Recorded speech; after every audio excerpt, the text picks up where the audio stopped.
बागमती नदी। ये नदी काठमांडू घाटी के दिल से होकर बहती है। यह सिर्फ पानी नहीं है, ये नेपाल की आध्यात्मिक धड़कन है जो इतिहास, आस्था और सांस्कृतिक पहचान से भरपूर है। समय की शुरुआत से ही बागमती ने सभ्यताओं को पोषित किया है, कवियों को प्रेरित किया है और आत्माओं को उनकी अंतिम यात्रा पर निर्देशित किया है।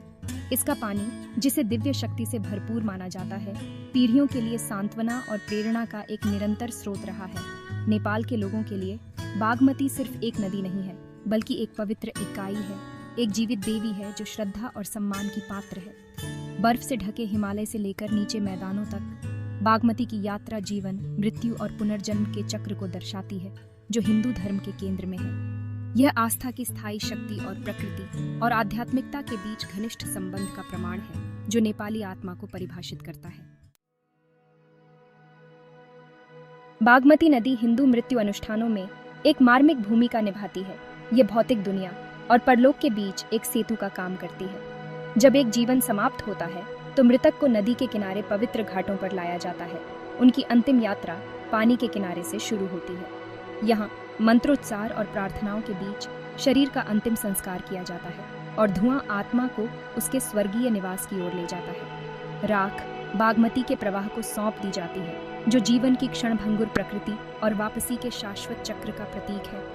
इस अनुष्ठान को रुग्ण के रूप में नहीं, बल्कि जीवन की प्राकृतिक प्रगति के उत्सव के रूप में देखा जाता है। बागमती इस संदर्भ में परिवर्तन का प्रतीक बन जाती है, एक दयालु मार्गदर्शक जो आत्माओं को अगली दुनिया में जाने में मदद करती है। बागमती की पवित्रता अंतिम संस्कार में इसकी भूमिका से आगे तक फैली हुई है। ऐसा माना जाता है कि इसके पानी में शरीर और आत्मा दोनों को शुद्ध करने के शक्तिशाली गुण हैं। नेपाल और उसके बाहर से तीर्थयात्री आत्मिक नवीनीकरण और मुक्ति की तलाश में इसके तटों पर आते हैं। वे पापों को धोने और पुण्य अर्जित करने के लिए इसके पवित्र प्रवाह में खुद को डुबो देते हैं। बागमती में स्नान करना केवल प्रतीकात्मक नहीं, बल्कि एक गहरा व्यक्तिगत और परिवर्तनकारी अनुभव है। नदी की सफाई शक्ति में इस विश्वास को शिव के साथ इसके जुड़ाव से और भी जोर मिलता है। शिव विनाश और नवीनीकरण के हिंदू देवता हैं। जिस प्रकार शिव नए सिरे से सृजन करने के लिए विनाश करते हैं, उसी प्रकार बागमती अशुद्धियों को दूर करती है, आध्यात्मिक पुनर्जन्म का मार्ग प्रशस्त करती है। भाग 4, अतीत की फुसफुसाहट। बागमती के कई नाम। इतिहास के दौरान बागमती नदी को कई नामों से जाना जाता है। प्रत्येक नाम इसके बहुआयामी महत्व की एक झलक पेश करता है। ऐसा ही एक नाम है बागमती, जो संस्कृत के शब्द बाघ, जिसका अर्थ है बाघ, और मती, जिसका अर्थ है माथा, से लिया गया है। यह नाम नदी के भयंकर लेकिन जीवनदायी प्रकृति को दर्शाता है। इसका पानी बाघ की छलांग की शक्ति के साथ पहाड़ों से नीचे गिरता है। एक और नाम साधु नदी, जिसका अर्थ है संतों की नदी, तपस्वियों और आध्यात्मिक साधकों के साथ इसके जुड़ाव को दर्शाता है, जिन्होंने लंबे समय से इसके किनारे सांत्वना और आत्मज्ञान की तलाश की है। ये नाम पीढ़ी दर पीढ़ी चलते आ रहे हैं, सिर्फ भाषाई चीजें नहीं हैं। वे नेपाली संस्कृति के समृद्ध ताने बाने में बुने हुए धागे हैं, जो वर्तमान को एक ऐसे अतीत से जोड़ते हैं जहां पवित्र और प्राकृतिक अविभाज्य रूप से जुड़े हुए थे। भाग 5, आस्था और प्रदूषण, एक समकालीन संघर्ष। हाल के दिनों में पवित्र बागमती को एक दुर्भाग्यपूर्ण विरोधी का सामना करना पड़ा है, प्रदूषण। तेजी से होता शहरीकरण, औद्योगिक कचरा और कचरा प्रबंधन की कमी ने नदी के स्वास्थ्य पर प्रतिकूल प्रभाव डाला है। जो कभी प्राचीन प्रवाह था, वह कुछ हिस्सों में अपने पूर्व स्वरूप की छाया में बदल गया है।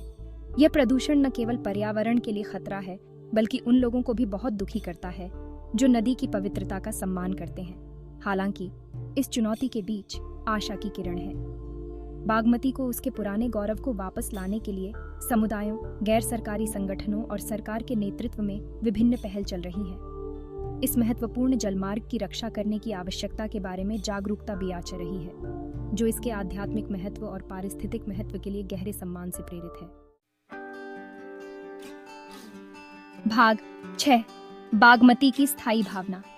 चुनौतियों के बावजूद बागमती नदी नेपाल के लोगों के लिए आस्था, लचीलापन और सांस्कृतिक पहचान का एक शक्तिशाली प्रतीक बनी हुई है। इसका पानी, हालांकि परीक्षित है, बहता रहता है, अपने साथ अनगिनत पीढ़ियों की आशाओं, प्रार्थनाओं और यादों को लिए हुए। घाट अभी भी जीवन से गुलजार है, क्योंकि लोग स्नान करने, प्रार्थना करने और दिवंगत लोगों को श्रद्धांजलि देने के लिए इकट्ठा होते हैं। बागमती की कहानी तब चुनौती और आशा दोनों की है। यह एक अनुस्मारक है कि प्रतिकूलता का सामना करने पर भी आस्था और मानवीय प्रयासों में उपचार और पुनर्स्थापित करने की शक्ति होती है। बागमती की स्थायी भावना एक प्रकाश स्तंभ का काम करती है। हमें न केवल एक नदी की रक्षा करने के लिए प्रेरित करती है, बल्कि मानवता और प्राकृतिक दुनिया के बीच पवित्र बंधन की रक्षा करने के लिए प्रेरित करती है। एक ऐसा बंधन जो हम सभी का पोषण करता है।